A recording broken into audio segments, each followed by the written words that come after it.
Salutations all. This is your host, Mr. Good Views, and this is my channel, Visual Residuals. It's a show where I talk and rant about VHS movies I watch often or other media I come across that I feel like ranting and talking about it to you. Hopefully you stick around for today's movie. Today's movie is going to be none other than Osmosis Jones.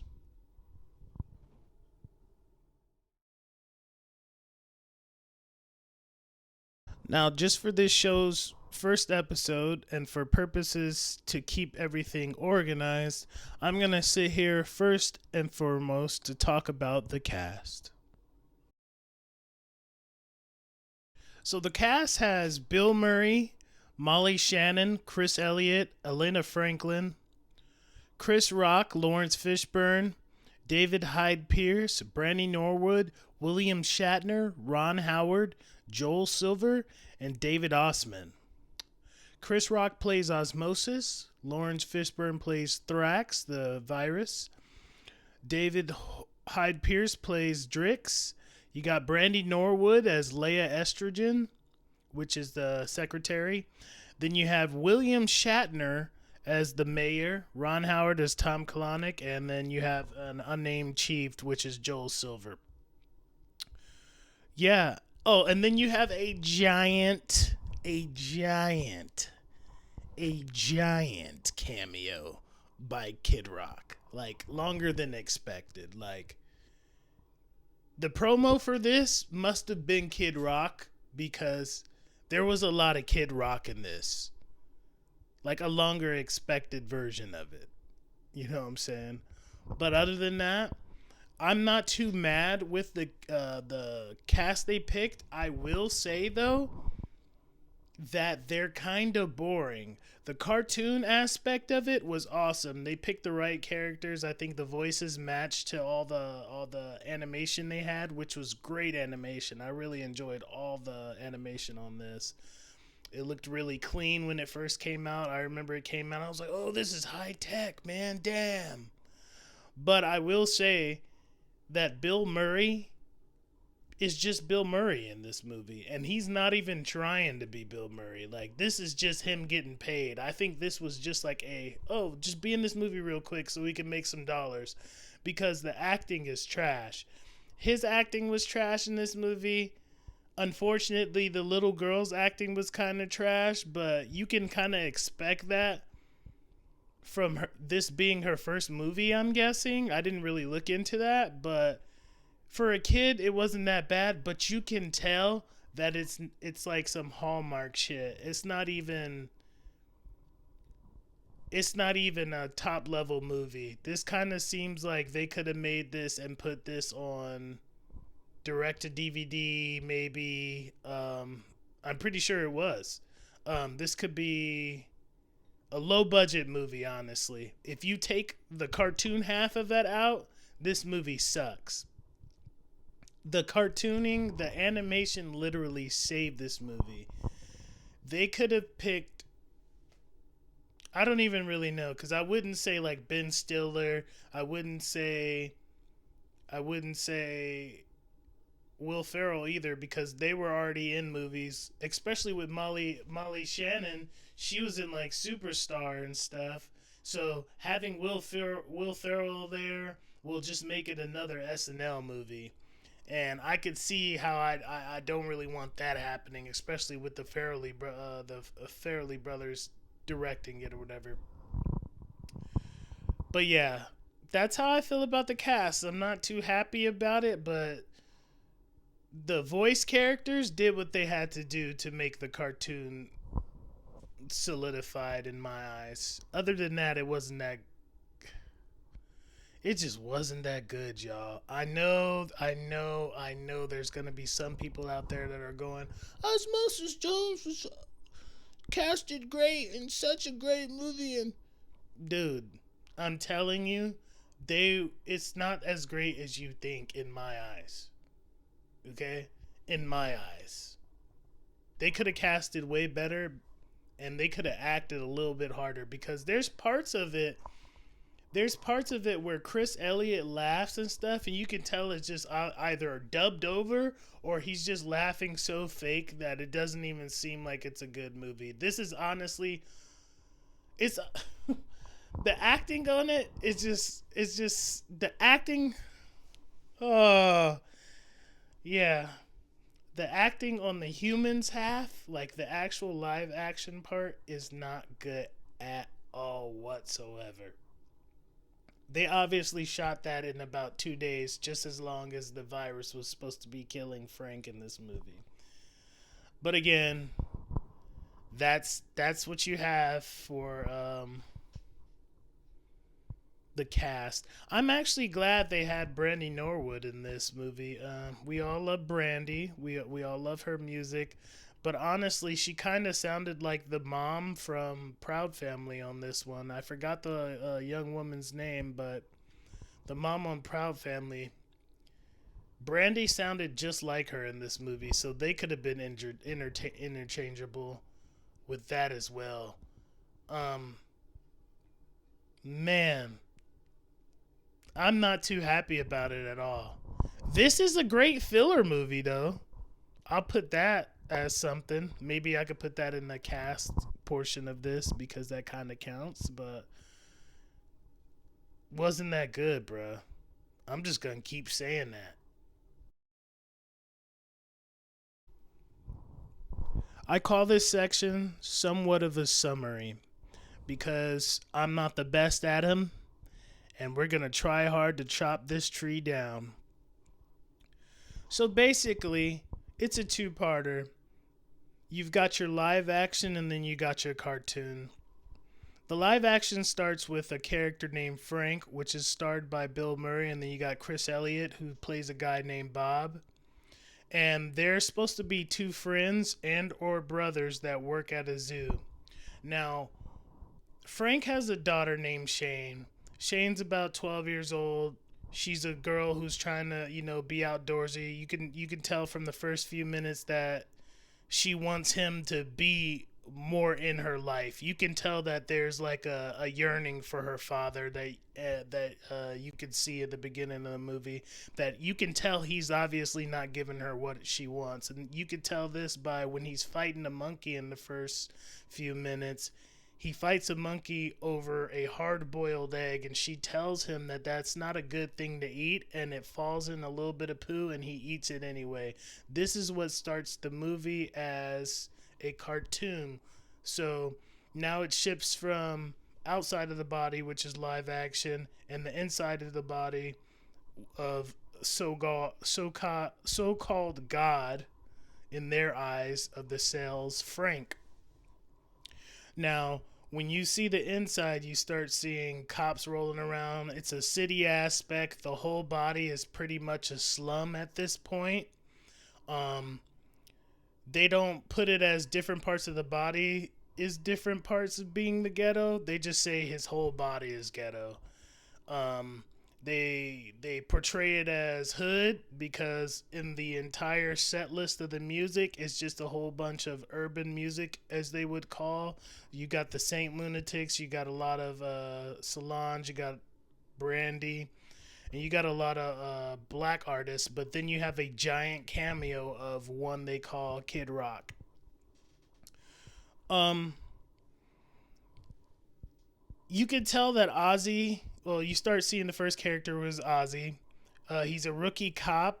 You could tell that nobody really likes him. He has a great work ethic, but it never seems to work out for him. This is the same aspect as the movie The Other Guys with Mark Wahlberg and Will Ferrell, but this movie also has that feeling, that shortcoming feeling of Shark Tale. If you can mix a buddy cop movie and the feeling of Shark Tale, this is what Osmosis Jones is in a nutshell. You also meet other characters as the mayor, the mayor's assistant, who is played by Brandy, and then you got Drix, who's a capsule pill who comes down to help and be a buddy buddy with Chris Rock's character, who is Ozzy. Now, The movie is based off of him eating that egg, and it gives him some type of virus. And throughout the whole movie, you see the outside, which is Bill Murray, start to get sick, but then you see the inside of Bill Murray, which is all the cartoons, and how they start to fluctuate in the movie as well. The weird part of this movie happens to be more so the relationship with Frank and his daughter. Let's go on the real side of this movie. So Frank is obviously not taking care of himself. They say that his wife is a widow, but then you hear that in a lot of the movie that the daughter keeps referring to her mom as not taking care of herself, and you should have did better. Like, mom's not doing better, and you could do better than her. So apparently, the mom got sick somehow, and she died. They don't really go into detail of how she did die, but she's obviously not there. You also see in the beginning that Frank is somewhat, connected to his daughter's teacher, but you don't get the full story of how they're connected until more of mid of the movie. Then you get to the point where now Frank is getting sick physically outside. His daughter's telling him to go to the hospital. He don't want to go to the hospital, so he starts taking pills and medicines. Drix comes out. Drix has to work with, Ozzy has to work with Drix because he fucked up and he couldn't catch the other germs from the beginning of the movie. So towards the mid of the movie, they make them two be buddy-buddy so they can try to find out what's making Frank sick fully, because they now know that since all these germs keep getting caught up and the virus is killing all these other people, that there's a way bigger problem than they thought. And since they found a small Mexican germ, they got more information on who exactly was supposed to be the virus, which is Thrax, played by Lawrence Fishburne. I'm sorry I'm long-winded, guys. This is just how this movie goes. I told you guys I would tell you the review, and this is the review. So it gets to the point where now they're getting closer and closer, finding out that the Red Death is Thrax, and they're busting his joint. So they go to the nose. There was a sinus fight in the nose.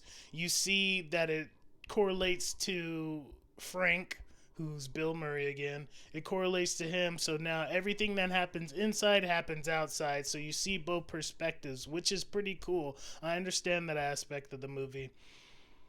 But it's still weird, because then it goes down to, why is Bill Murray's character treating his daughter like a wife? She's cooking for him. She's cleaning for him. He also says in one of the instances that, oh, I stink because my daughter doesn't buy deodorant for me anymore. Like, the way it's supposed to be funny is not funny, and I don't get it, and I don't think other people got it either. I think a lot of people thought this movie, or adults at the time, thought this movie was kind of a little raunchy, because it is. Like, there's hidden stuff in there. Like, there's this one scene where Osmosis gets fired because he doesn't catch the big guy anymore, and Drix is about to leave, and Osmosis goes to a movie theater to watch Dreams. And in those dreams, the signs you pass by is weird, because one of the signs is "My Worst Nightmare," and it has a picture of Uncle Bob and the 12-year-old little girl marrying each other.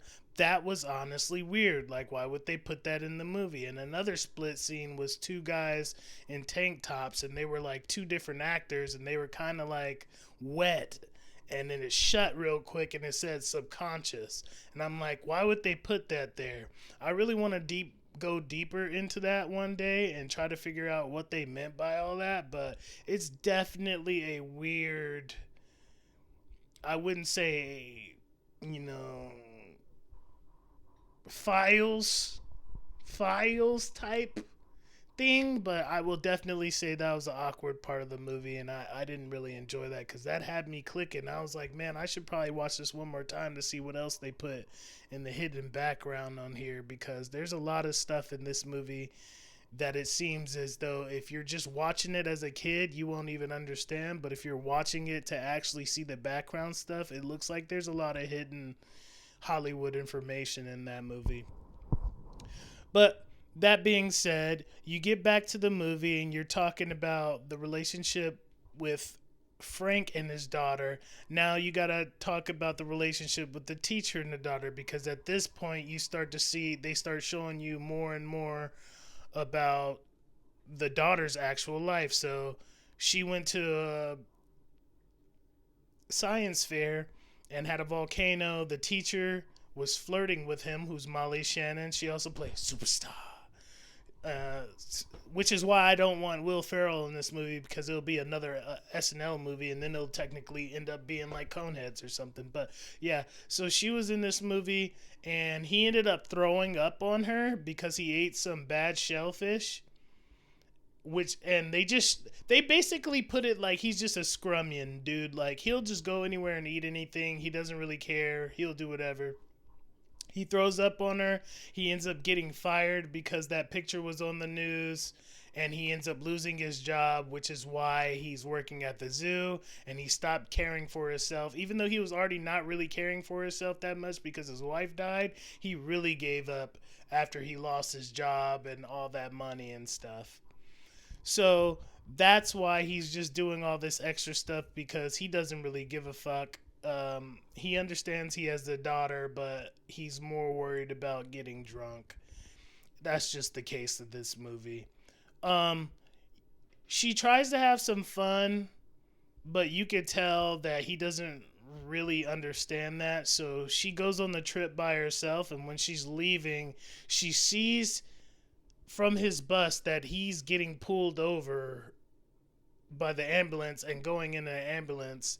So once that happens, she hops out and goes to the hospital to see him, and he ends up dying. And at this point, you see Osmosis come out. He does some weird, oh, those are fake eyelashes, and jumps off. If you watch this movie, you'll really understand that they just pieced this shit together. The cartoon aspect was good, but it seemed as though they had so much budget on the cartoon aspect that they didn't even really focus on the acting part. And I think that's what really did this movie in. It's not only the fact that like they were up against Rush Hour and Scary Movie 2 and all these other great movies. I think it's just due to the fact that this was just a pieced together movie. It was something to make some quick money, and they didn't make the money they thought they would make back due to kids not understanding what was actually going on in this movie. And I think it's some weird PDF file stuff, but I also think that like this movie just wasn't that funny. Um, but if you want to watch it for entertainment purposes and just want something in the background for nostalgia and thinking about the time, it's one of those movies that I think that you would enjoy. I know that was long-winded. That was a good, pretty much brief summary of what this movie is. It's a live action Two-Face two-parter where a guy ends up dying but coming back to life, and inside of him are cartoons. I didn't enjoy this movie that much, but I really would love to know what you guys feel about this movie we call Osmosis Jones. This has been the first episode of a long running and hopefully long staying podcast called Visual Residuals. If you came with nothing, I hope you left with something. Enjoy.